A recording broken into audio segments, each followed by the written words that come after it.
ಆಯ್ತು ಅಲ್ವೇನ್ರಪ್ಪ, ಮುತ್ತಣ್ಣ ಅವರು ಅವರ ತೀರ್ಮಾನ ಹೇಳಾಯ್ತು. ಇನ್ಮೇಲಿಂದ ಇವ್ರ ಜೊತೆ ಯಾರು ಯಾವುದೇ ರೀತಿ ಸಂಪರ್ಕ ಇಟ್ಕೊಳಂಗಿಲ್ಲ.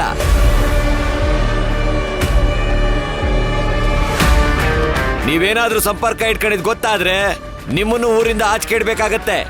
ಇದೇ ಕೊನೆ ತೀರ್ಮಾನ, ಪಂಚಾಯಿತಿ ಮಾಡ್ತಿರೋ ಕೊನೆ ತೀರ್ಮಾನ. ನಡೀರಿ ಎಲ್ಲ, ಒಳ್ರಿ ಹೊರಡಿ. ನಡೀರಲ್ಲ.